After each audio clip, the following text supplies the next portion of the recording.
Desculpa, é Mateus 24, sim. Mateus 24, verso 32 em diante, amém? Versículo 33 com os irmãos, amém? Vamos lá.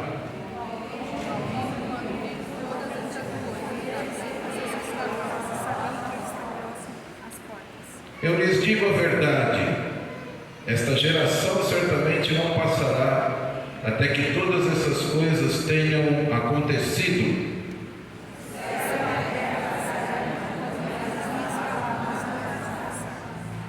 Contudo, ninguém sabe o dia nem a hora em que essas coisas acontecerão, nem mesmo os anjos do céu, nem o Filho, somente o Pai sabe.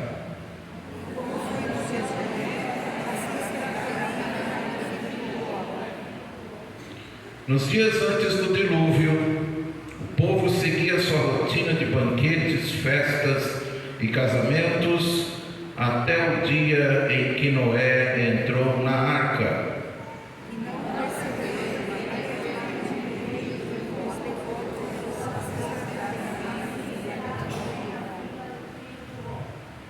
Dois homens estarão trabalhando juntos no campo. Um será levado e o outro deixado.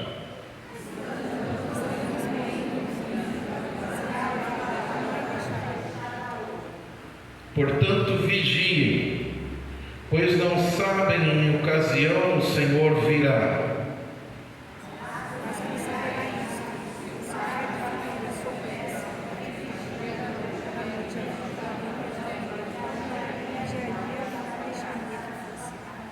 Verso 44 diz assim: estejam também sempre preparados, pois o Filho do Homem virá quando menos espera. Amém? Glória ao Senhor.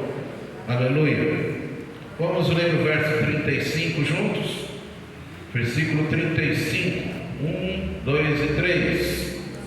Céus e a terra passarão, mas as minhas palavras não hão de passar. Curva a sua cabeça, fecha seus olhos. Pai Celestial, nós te louvamos, Senhor, por estarmos na Tua presença santa e bendita na noite deste dia. Te agradecemos, ó Pai querido, porque o Senhor nos salvou. O Senhor nos comprou pelo preço do sangue de Jesus. O Senhor escreveu o nosso nome no livro da vida no céu. O Senhor transformou a nossa vida. Nos deste a oportunidade e o direito de sermos feitos filhos de Deus. E temos a oportunidade de adentrarmos a Tua casa santa de oração, para juntos orarmos, louvarmos e adorarmos o Teu santo nome, e também ouvirmos a Tua palavra, a Tua voz ao nosso coração. Fala conosco, Senhor, pela Tua palavra. Pai querido, sou apenas um vaso, sou apenas um canal e uma voz, mas a palavra é Tua, eu sou Teu. O Espírito Santo maravilhoso é o Mestre, é o pregador. E, ó Pai, que o nosso coração e a nossa alma nesta noite possa se enriquecer de Ti, ó Pai, da Tua palavra, Senhor, do Teu alimento do céu, e possamos ser fortalecidos.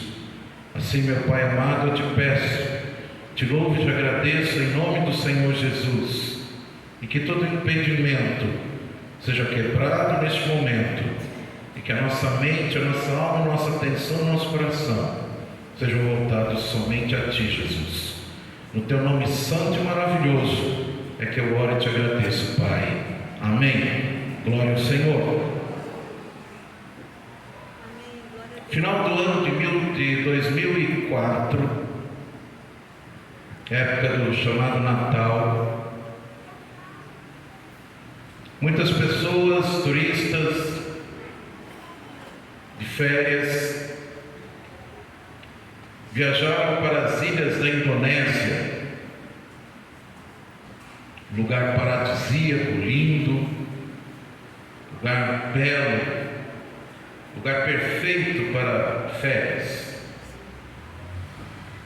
Muitos de várias partes do mundo foram para lá, para, com as suas famílias, curtirem suas férias, descansarem, brincarem, enfim, terem o seu momento de lazer. Dia 25 de dezembro estava na data. E o povo todo festejando, se alegrando, comendo, bebendo, brincando, nadando, enfim. Tudo que é feito num momento de férias. Passou o dia 25, no início do dia 26 de dezembro. Exatamente às 7h59 da manhã, há um grande terremoto dentro do oceano, perto da região da Sumatra, que é ali na região da Indonésia. E uma das placas tectônicas do qual é formada a Terra, que estava no fundo do mar, ela se desloca por cima da outra, e aquilo cria um grande terremoto dentro do Oceano Índico. Segundo a escala dos especialistas em sismologia, em terremotos, um terremoto de 9,1 a 9,3 numa escala de 10. E aquele terremoto dentro do mar, ele provoca um efeito de onda, e em alguns minutos, ondas enormes, de 24 a 30 metros de altura, estariam atingindo exatamente aquela região daquelas belas praias da Indonésia. Em especial uma praia de um local, de uma cidade chamada Aceh. Ninguém sabia do ocorrido. Todos que estavam lá não sabiam de nada. Estavam preocupados com a sua vida, com o seu lazer, com a sua diversão, com as suas férias merecidas. Estavam todos ali, observando as maravilhas do mar e daquela região. Mas em alguns minutos, alguns começam a perceber algo de diferente no mar. Local onde ora estava cheio de água, barcos flutuando, agora a água do mar ela recua para dentro, e os barcos agora estão na areia. E algumas pessoas olharam e falaram: que coisa curiosa, que coisa interessante, né? Agora antes tinha água, agora não tem, né? A maré baixou. Mas alguém mais sabido começou a olhar ao horizonte e ver que toda a linha do oceano estava branca e estava vindo em direção ao continente um volume muito grande de água. Estes, até mesmo com outros que tentaram avisar que estavam em outro lugar, começaram a gritar: saiam daí, é um tsunami! E as pessoas não ouviam. Umas estavam cavocando a areia onde outrora estava a água do mar, talvez procurando algum caranguejo, alguma concha.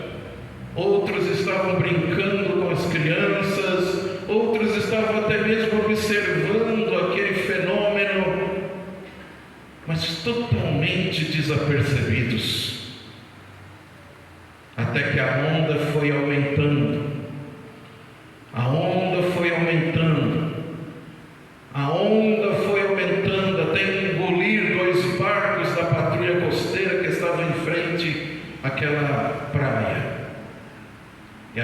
povo começou a correr desesperado.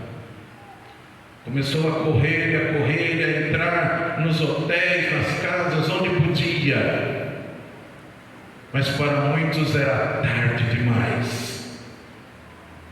A onda veio com tamanha violência, tamanha velocidade, e a altura, como eu já disse, de 30 metros de água, veio e engoliu a todos.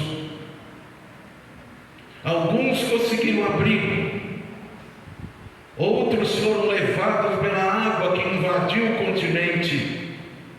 Casas foram destruídas, carros e muitas coisas foram levadas com a violência da água. Alguns prédios ainda ficaram em pé. E esse grande tsunami, que foi o pior da história, atingiu não somente aquelas costas da Indonésia, mas mais 13 países. Chegaram à conclusão que aquele tsunami, atingindo aquela região toda, acabou por vitimar mais de 200 mil pessoas. 50.000 não foram achadas. Foi uma catástrofe terrível, porque o povo estava desapercebido. O tema da minha mensagem nesta noite é como ladrão de noite. Curiosamente, queridos, neste mesmo acontecimento, no dia 25, um dia antes, há uma mensagem no portal da Portas Abertas a respeito de uma missão evangélica chamada AME. E foi mandada uma mensagem.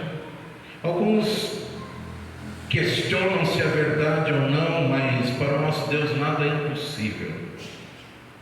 No dia 25, um dia antes da tragédia, 400 irmãos cristãos que estavam ali na cidade, ali em Aceh, chegaram para as autoridades da cidade e disseram: nós queremos celebrar o Natal do nosso Deus, do nosso Jesus aqui na cidade, nesta noite, e queremos saber se podemos.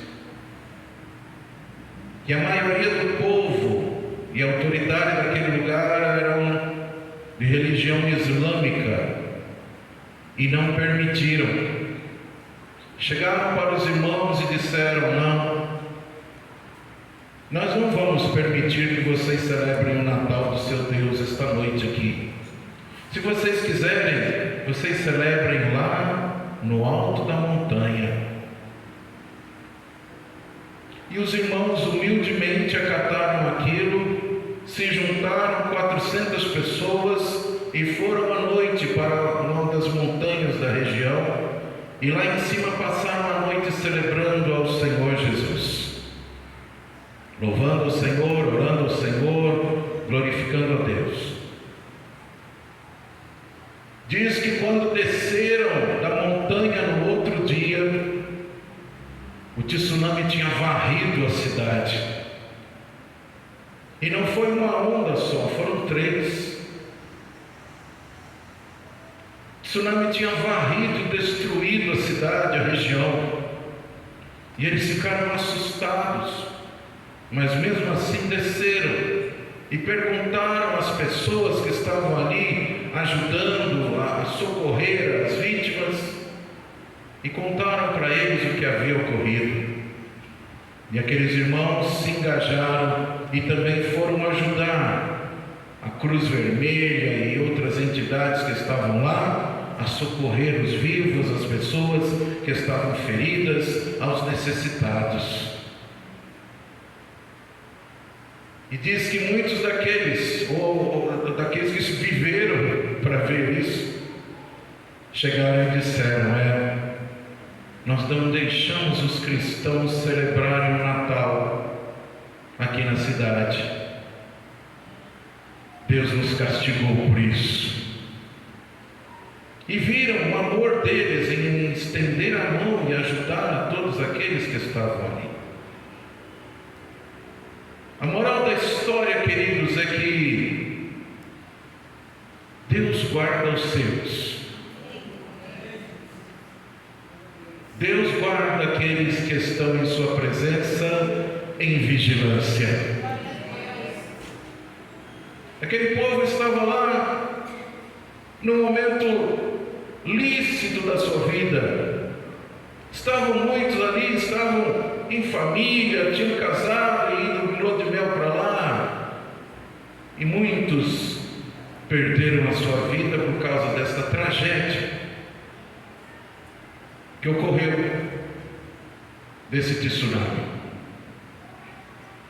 Mas, queridos, a palavra que nós lemos nos diz, a palavra do Senhor Jesus, nos diz que nos últimos dias, nos últimos tempos, onde estivesse mais próxima a volta do Senhor, seria como nos dias de Noé.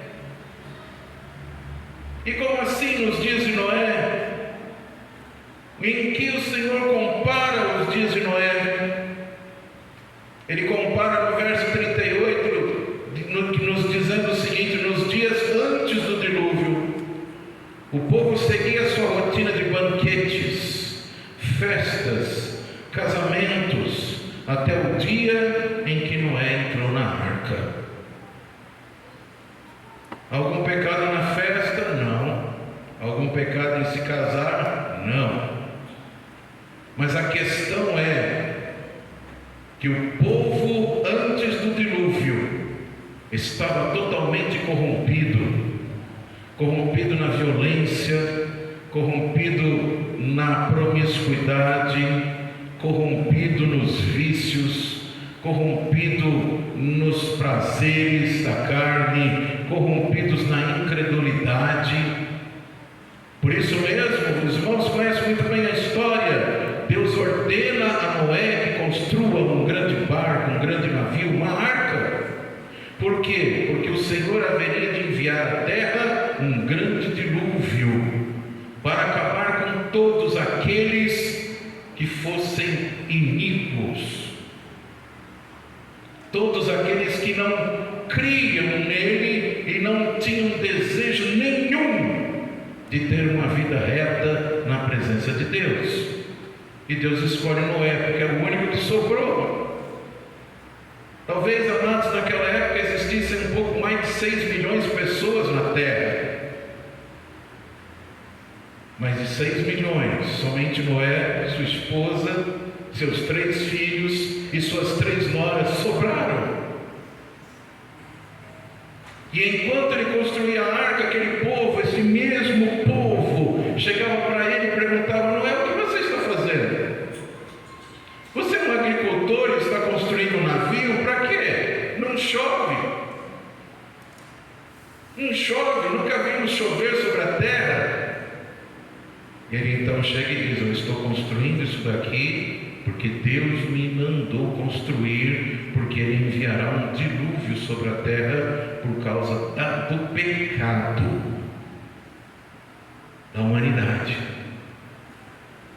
do pecado de vocês. Se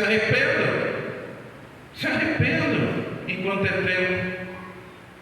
E todo o tempo que Noé construiu aquela arca, eles não deram ouvidos a ele, zombaram dele, criticaram a ele e continuaram nas suas festas, continuaram nos seus deleites, continuaram na sua vida diária, cotidiana, rotineira, de luxos e pecados. E como disse o Senhor Jesus, até o dia em que Noé entrou na arca. Demorou, mas eles não se aperceberam. Até que um dia o Senhor chega para Noé e diz: agora, Noé, entre na arca, você, sua família e os animais que eu enviei a você, entrem na arca.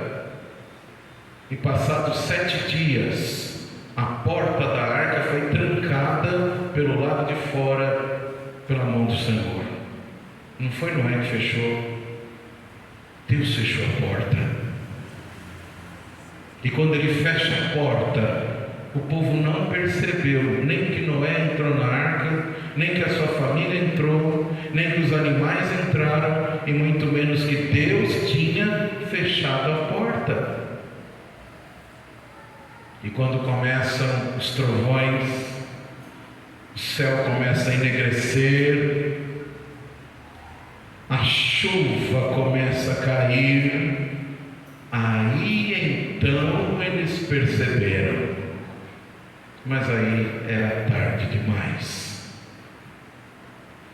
Mesmo que batessem, clamassem, suplicassem para Noé, para que ele abrisse a porta, ele não tinha a chave da porta. Não era ele que tinha trancado, era o Senhor. Pereceram no dilúvio. No Evangelho de Lucas, queridos, é curioso. No Evangelho de Lucas, no capítulo 21, o Senhor ele fala a respeito dessa passagem, dizendo o seguinte, no verso 32, no capítulo 21 de Lucas, ele diz assim: eu lhes digo a verdade, esta geração não passará até que todas essas coisas tenham acontecido. O céu e a terra desaparecerão, mas as minhas palavras jamais passarão. Tenham cuidado, não deixem o seu coração se entorpecer com farras e bebedeiras, e nem com as preocupações desta vida. Não deixem que este dia, o dia do Senhor, os pegue desprevenidos, como uma armadilha. Jesus está voltando. Tudo nos mostra que Jesus está voltando. Os tempos não são mais os mesmos. Os dias não são mais os mesmos. Até o clima não é mais o mesmo. Eu estou derretendo aqui em cima. O clima não é mais o mesmo. As pessoas não são mais o mesmo. O mundo não é mais o mesmo. As ideologias do mundo não são mais as mesmas. Tudo está cumprindo a palavra de Deus para a volta do Senhor, para a vinda do Senhor, para resgatar a nós, a sua igreja, e também para vir e pôr fim à iniquidade e estabelecer o reino de Deus. Tudo nos mostra que Jesus está voltando. E nós queremos falar rapidamente à igreja e aos amados a respeito de alguns pontos. O primeiro ponto, querido, pelo que nós vemos, que Jesus pode vir como ladrão de noite. É este ponto que nós falamos. Ele aqui em Mateus capítulo 24, verso 44, nos diz a palavra que o Senhor nos alerta: olha, tomem cuidado, fiquem atentos, vigiem, porque o Senhor voltará em um dia e uma hora que vocês não imaginam. Nós estamos aqui, queridos, num culto, celebrando ao Senhor, adorando ao Senhor, glorificando ao Senhor, e é maravilhoso isso, e o Senhor recebe o nosso culto. Mas muitas vezes, queridos, num culto como esse, nós estamos mais ligados a Ele, estamos mais atentos, estamos mais pensando no céu, estamos pensando na glória. Talvez de repente Ele não volte num momento como esse. Como a palavra diz que Jesus voltará no momento que você menos espera, você pode estar fazendo qualquer outro a fazer, e de repente Ele volta. De repente Ele arrebata a igreja. Por isso Ele diz: tomem cuidado, vigiem, meus filhos, vigiem. Não andem conforme o mundo, não andem conforme a concupiscência da carne, não andem conforme a concupiscência dos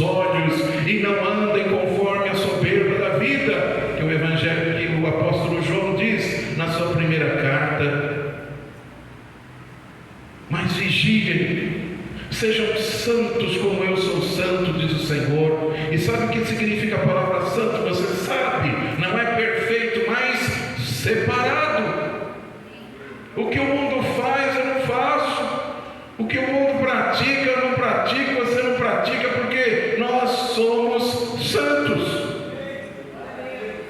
Somos santos não porque somos orgulhosos, vaidosos, não, mas porque o sangue de Jesus Cristo, aleluia, me lavou, me transformou, aí a tua vida também, aleluia. Nós temos a marca do sangue de Cristo, aleluia. O Espírito Santo de Deus habita em nossa alma, por isso nós podemos dizer que, segundo a palavra de Deus, nós somos templo do Espírito Santo de Deus.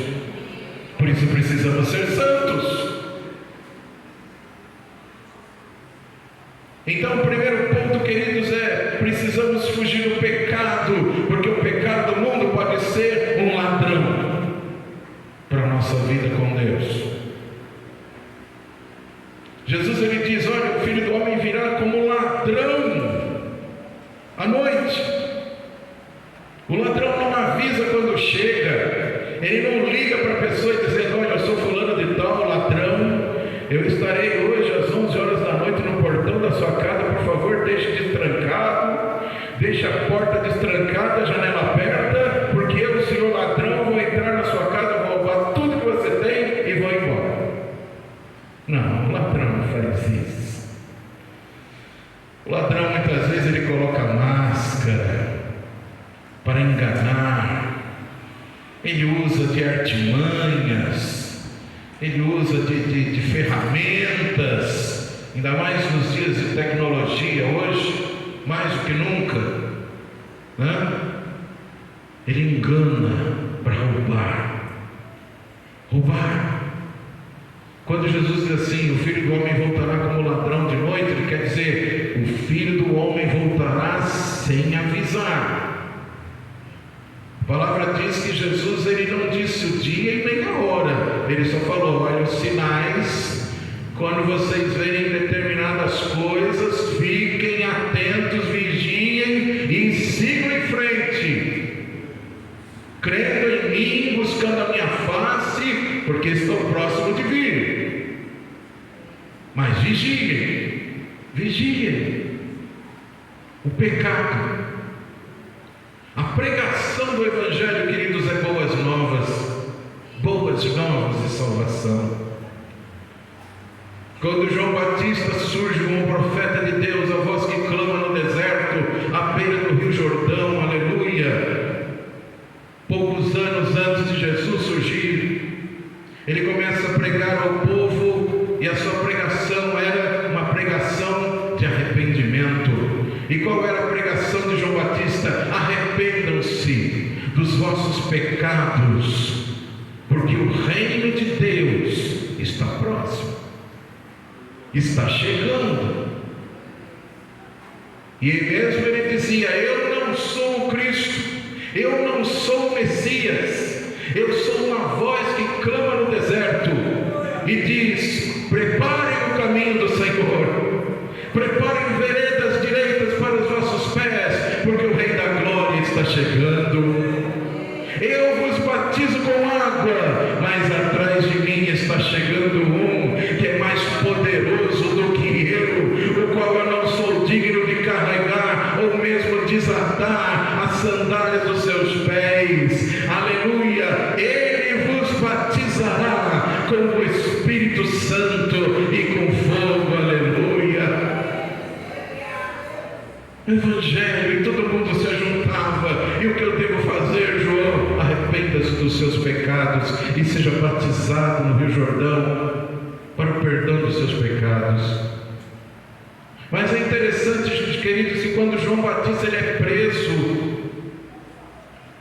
e depois Jesus surge, antes de João ser preso, ele batiza Jesus no Rio Jordão.